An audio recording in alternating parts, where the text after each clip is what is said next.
가문이란 말도, 우리 석가모니란 말도, 이 지금 하모득통선사가 지금으로부터 한 400여 년 전 스님이지만, 공자가 지은 노노컷을 따먹어가지고, 그렇게 진 겁니다. 노팽이랑. 그러니까, 그냥 석가모니 부처님이 일착자를 깨달아가지고서 이런 것보다도 우리 석가모니 부처님, 나와 한 통로를 걷고 계시는 석가모니 부처님, 그런 의미가 깃들여 있어요.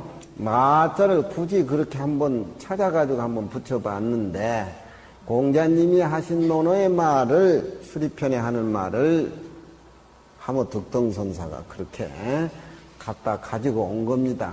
가만히 우리 노팽에게, 어짜는 이게 전치사니까, 노팽이라는 사람 명사 그 어른을 명확히 해주는 전치사니까, 우리 나의 노팽 선생에게 가만히 나도 그 어른에게 내 마음을 견주어 가면서 항상 일상생활 속에 그 어른을 숭배한다. 그러니까 그 어른도 수리불작을 하고 신의호고를 했지만 나도 수리불작하고 신의호고를 하면서 우리 노팽의 고풍에 숭고한 노선생에게 비유를 한다, 견준다, 그런 겁니다. 그러니까 나라는 나자에 그런 깊은 의미가 들어있는데, 하모득통선사가 소화를 시켜서 이 일물서를 지을 적에 옛날 것을 소화를 시켜서 자기 문장에 삽입을 시켜서 따먹은 것 같지 않게 아주 부담 없이 잘 표현을 아라고 그렇게 했어요. 나는 금강경을 어려서 10살에 배우면서 왜 아자가 이렇게 앞에 들어갔는가? 뭐 서가모니 부처님이라도 되고 다 불고 아라나사대 불고 수고리 하사대 전부 그렇게 나오는데 왜 당돌하게 석가모니라고 뭐 자기 건가 석가모니 부처님 이렇게 의심을 했는데, 요즘 보면 아자가 매력이 있어요.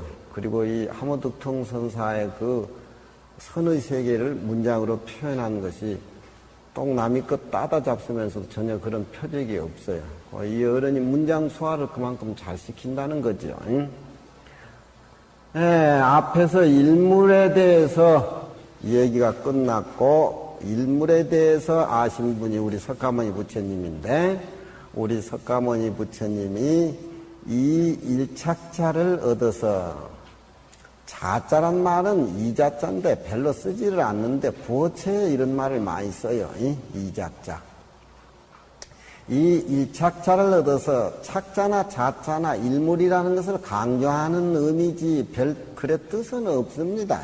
그러니까 이 일착자를 얻었단 말이 보리수 아래에서 깨달았다, 그런 얘기입니다. 일물.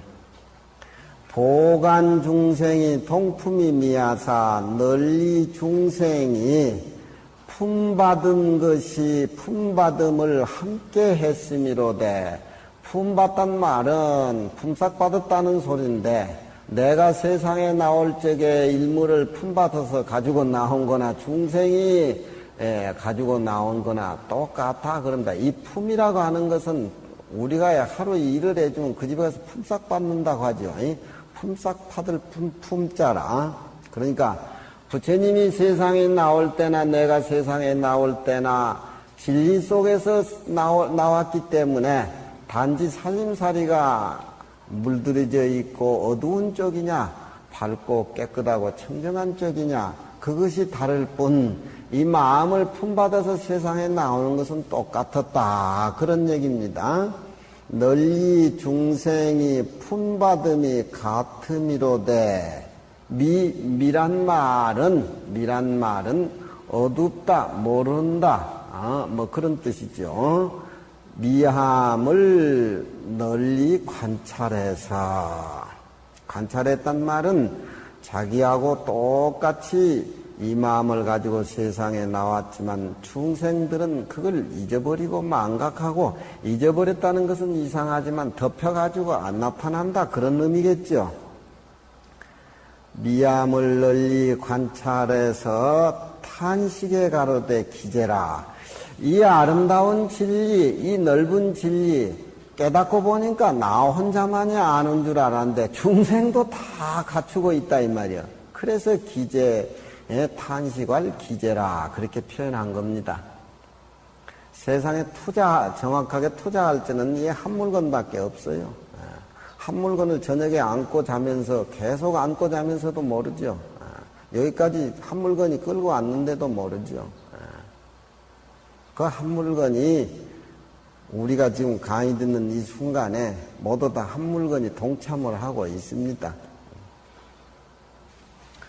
그래가지고 부처님은 중생이 모두 다 똑같다는 그 어떤 동품이라는 그런 차원에서 자기 제자들 제도하기 위해서 오비구를 제도하기 위해서 녹야원으로 가셨지요. 지금 그 얘기입니다. 향 생사해중하사 나고 죽는 바닥 가운데를 향해서 중생이 사는 것이 생사해중이지요. 우리가 숨을 들이쉴 적에는 생하는 것이고 들으신 숨을 밖으로 낼 때는 죽을 사자입니다. 우리가 지금 금강경 강의를 같이 듣고 있으면서도 생사해중에 있는 게 꼭 눈을 감아가지고 송장이 돼서 널 속에 들어가서 화장터에 가는 것만이 생사가 아니라 이 순간에도 우리는 생사 바닥 가운데서 사는 겁니다. 한번 생각해 보세요. 나고 죽는 바닥 가운데를 향해서 생사의 번뇌망상이 부글거리는 중생의 바닥 가운데에 갔다. 그런 얘기입니다. 부처님은 49년 동안 길거리에서 49년 동안 설법하다 길에서 돌아가셨습니다. 가 무저선 나시며 가란 말은 멍해했다는 말이니까 여기에서 무저선 밑구멍이 없는 배를 가란 말은 멍해했다는 말이니까 배라고 이 얘기하면 소가 아니고 배니까 운전했다 그런 말입니다. 가짜는 밑구녕 없는 배를 운전하시며 취무공적 구멍 없는 피리를 부르시니 불교에서는 밑구녕 없는 배 가라앉이죠. 물이 스며들어가지고 구멍 없는 피리가 어디에 있겠습니까? 근데 불교에서는 이 끊어진 일물의 세계를 신선하게 세속적인 언어를 빌리지 않고 신선하게 표현을 하기 위해서는 세속적인 표현이 끊어진 그 말을 많이 하고 있어요. 매우 신선한 겁니다. 가령 배가 한 척 있다면 인원수는 한정이 돼가지고 더 못 태우지만 밑구녕이 없는 배는 일체 중생을 다 태울 수가 있습니다. 또 군역이 정해져 있는 필이라고 하면은 고소리밖에 못 나오지만 군역이 없는 필이야말로 무한한 부처님의 원음의 소리가 거기서 무렴 속에서 튀쳐나오는 겁니다. 그러니까 우리 불교의 정신적인 이 언어 표현은 이 세상에 아무도 따라갈 사람들이 없어요. 그러니까 밑바닥 없는 배가 밑구녕 없는 배가 뭔가 군역 없는 피리로 어떻게 피리를 풀어 하지만 그건 배운 지식의 어떤 한계선에서 이러쿵저러쿵 논하는 것이지 그 어떤 지식이라든가 사랑분별이 끊어진 본래의 한 물건의 세계에서는 지식으로 생각할 수 없고 지식이 끊어진 그 자리이기 때문에 그 중생을 이끌어가는 중생의 배를 태우고 열반의 언덕을 이룬 데는 밑구녕 없는 배를 운전해야 되고 또 중생을 위해서 49년 동안 설법하면은 구녕 없는 피리를 부를 줄 알아야 돼. 만공시 문사 경허시임은 콧구녕 없는 소 찾아가지고 도통한 어른 아니여? 우리도 할 수 없죠. 하루바삐 그 밑구녕 없는 배라든가 콧구녕 없는 소를 한번 발견해야 돼요. 또 서산심 오도성 같은 데 보면은 천계만사량 홍로 일점선 천생각 만생각이 홍로 일점설이라 벌겋게 달아오는 그 화로에 하나의 눈티끌에 지나지 않는다. 이후 수상행 대지 허공열이라 진흙소가 물흐러 살아서 달을 따려고 지나가고 대지 허공열이라 대지와 허공이 째졌다. 그 상식 밖에 소리 걸란 거. 진흙이라고 하면 진흙으로 만든 소는 물만 만나면은 실실 녹아서 풀어져 버리는데 그놈의 진흙소가 물 위를 간다고 하는 게 상식적으로 통하지 않는 말이에요. 우리는 대지와 허공이라는 건 항상 있는 것 같이 보지만 경은 스님의 도 깨닫는 장면은 다 째져가지고 분산이 돼가지고 없어져 버렸다. 상식의 세계, 사량 분별의 세계, 끊어진 본래의 면목자리, 그 자리를 그렇게 신선하게 그렇게 도를 깨닫는 장면 그렇게 표현한다 이 말이야. 응? 우리는 금강경을 이렇게 들으면서 과거에 가지고 있던 고정관련 것을 사서 허물어 버려야 돼. 응? 절대적인 우리 마음의 세계에 접근하기 위해서는 가지고 있는 자기 고정관념, 배웠던 어떤 지식들, 그거 다 내버리고 울타리를 허물어버리고 내가 공한 자리, 밖에 나타나는 모든 세계가 텅텅 비어서 공해버린 자리, 나도 없고 밖에 세상에 공했다는 그것마저도 공해버리는 그 공허 자리에서 철저하게 삶을 차려야 된다. 그런 얘기입니다. 화중지 연하라. 불꽃 속에 연꽃이 확 피어난다. 눈 속에 칡농굴꽃이 피어난다. 칡농굴꽃이라는 건 7, 8월 달에 피는 건데 지리산에 많이 피는데 그 눈 속에 칠기꽃이 필 리가 만무하단 말이에요. 화중지 연이라 불꽃 속에 어떻게 연꽃이 피어나. 그렇지만 불꽃 속에 연꽃이 피어나고 눈 속에 칡농굴꽃이 피고 부처님은 밑구녕 없는 배를 운전을 했고 구멍 없는 피를 풀으셨다 이 말이에요. 부처님. 묘음이 동지하고 법회가 만천이라. 묘음, 부처님의 법문은 뭘로 표현하지 못하기 때문에 묘할 묘자를 써가지고 묘음이라 그러죠. 묘한 법음이, 부처님이 일착자 법문이 묘음이란 말입니다. 중생을 저 언덕에 이끌기 위해서는 밑구녕 없는 배를 운전을 하시고, 법문은 구멍 없는 피를 부르시니, 그 묘한 법음이 지층을 움직인다. 땅지자, 움직일 동자. 지층이란 말은 중생의 생사 가운데 허덕이는 그 지층을 흔들어 버렸다. 본래 가지고 있던 가치관을 흔들어 버려 가지고서 싹 씻어내고 다시 모든 그런 홍무가 사라진 맑은 하늘의 밝은 달을 보여주셨다. 묘음이 동지하고 이 지자는 중생이 본래 가지고 있는 땅, 그 지층을 파괴시켜버리고 흔들었다. 그러니까 부처님 설법 가운데 화엄경이나 뭐도 보면은 부처님이 자리에 앉아가지고서 미간의 백호상에 광명을 놓으시니까 모두 세계가 6가지 진동한 소리가 났다. 그러니까 그동안 우리가 안입이 설신의 육군으로 사량하던 어떤 기준이 파괴되고 부처님의 어떤 신선한 법문의 문이 열린 것을 그렇게 우레라든가 번개라든가 그렇게 표현해서 그렇게 얘기를 해요. 법회가 만천이라 법의 바다가 법문의 바다가 하늘에 출렁이는지라. 부처님이 49년 설법이 그랬다 그겁니다.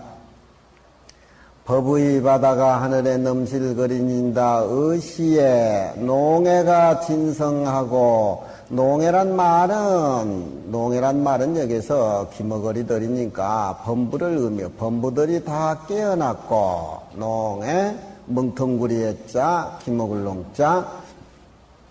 부처님이 세상에 오시기 전에는 그 전에 인도 철학이라고 하는 것은 그 사성적이 어떤 신에 의존해 가지고서 피조물같이 그렇게 생각을 하고 계셨는데 바라문족이라든가 석가족이라든가 전다라라든가 뭐 사성족들이 다 그렇게 만들어진 것이라고 그렇게 생각을 했었는데 부처님이 세상에 오셔가지고 천상천하 유아독전이라는 말씀을 울부짖는 게 뭐 애가 어떻게 천상천하 말소리를 울부짖겠지요. 대승경전에서 그렇게 표현해서 그렇지. 응? 애울음소리 천상천하 유아독전이라 하늘로 하늘 안에 나 홀로는 없다. 우리 본래 모습이 인간이 어떤 기본의 그 권리를 말씀하신 겁니다. 그전에는 신에 매여 있는, 신의 작물 잡혀 있는 우리 목숨이었는데 천상천하 유아독전이라는 말을 부처님이 하신 것은 우리 권리를 되찾아가지고 나와 신하의 관계가 동등하고 내가 다 우주를 창조하고 내가 다 부처님이고 내가 신이고 단지 미하고 깨닫지 못한 그런 차이일 뿐이다. 그렇게 말씀을 하신 거니까 그 법문을 듣고 농애들이 다 깨어났고 고고란 말은 여기에서 이승들을 모두 이야기하는데 사상이 모두 원만하지 못하고 신에 의존해서 생활하는 그런 인도의 육파 철학들 모두 그런 학자들이라든가 모든 중생들이 마르고 말랐다고 하니까 살찌지 못한 그런 그 사상들이 실윤 부처님의 법문을 듣고 다 윤택해져서 윤이란 말은 비가 오지 않는 대지가 말라 있을 때 비가 오면은 촉촉이 대지가 적시는 것을 윤이라 그러죠. 다 생각이 윤택해져서 대지와 함생이 각득 기소하니 대지와 함생이 그러니까 함생은 중생이고 대지에서 사는 모든 중생들이 각각 그 소라고 하는 것은 자기가 살 수 있는 자기가 본래 가지고 있는 고향에 돌아감을 얻었다. 그러니까 소자는 고향을 가리키는 그런 말이죠. 처소 소자 각각 그 처소를 얻었다. 부처님 49년 법문이 여기서 끝났습니다. 저 춘추에 보면은 정자산이라는 사람이 참 어진 사람인데 정자산이라는 사람이 공자가 지은 춘추 차전을 보면 정자산이라는 사람이 참 어진 대부인데 어진 대부다 보니까 누가 이제 잉어를 한 마리 산 잉어를 한 마리 선물을 했어 정자산이한테. 정자산이는 어진 사람이니까 잉어가 파득파득해서 하니까 차마 회로서 먹을 수가 없어가지고 자기 별장지기한테 아이 그 살아서 퍼덩거린 거 그 회를 해 먹을 수 없고 연못에 살려줘라. 그 별장지기가 그걸 이제 잉어를 가지고 그 연못에 살려주러 가다가 팽이 식지라 그러면 회를 쳐서 살은 회를 쳐서 회를 먹고 나머지는 삶아서 먹어버린 게 팽이 식지라. 그 뒤에 이제 정자산이 자기 별장지기한테 그 잉어 연못에 살려줬냐 그러니까 아이고 처음 잉어를 연못에 살려놓으니까 이러면 정신이 없더구만 어연하더구만. 좀 있으니까 그냥 지느러미로 활개를 치면서 양양이 거의 다 아주 그냥 퍼덩거리면서 살아가더라고. 그러니까 정자산이 손뼉을 치면서 듣기 소전저 듣기 참말로 그놈이 제갈 곳을 갔다. 고소자라 이게 듣기 소재 듣기 소전저 그놈이 지갈 곳을 갔구나. 지갈 곳을 갔구나. 굴쿵기라. 그러니까 이제 별장기가 가만히 생각하면 주인이 어리석단 말이야. 밖에 나와가지고 자기 모두 일하는 그런 모두 주위 자기 동료한테 대놓고 누가 정자산이 그걸 어질고 사물에 모두 일에 분명하다고 하느냐. 내가 그 살려주라 한 것을 팽이 식지하고 삶아서 먹고 일분을 해를 쳐서 먹고 물어보길래 어연하다가 양양이 갔다고 그렇게 하니까 그놈의 영감쟁이가 손뼉을 치면서 듣기 소전저 그 바보가 어디에 있느냐고 비웃기라. 그 가야 할 곳을 얻었다. 듣기 소재라. 지가 꼭 있어야 될 장소를 얻어서 갔다. 고향을 찾아갔다 그겁니다. 뒤에 그걸 이제 맹자가 평을 하기를 아무리 군자는 사기를 쳐도 사기를 안 당한다고 하지만 군자는 공에 밝아지고 사기를 쳐서 안 당한다고 하지만 어떤 이치에 맞는 소리를 가지고 와서 이 얘기할 때는 군자는 쏘가 넘어간다. 그러니까 별장지기 이 녀석이 처음은 나아지니까 어리바리 하더만 뒤에는 활개를 치고 간다고 하니까 그 이치에 맞는 소리걸랑.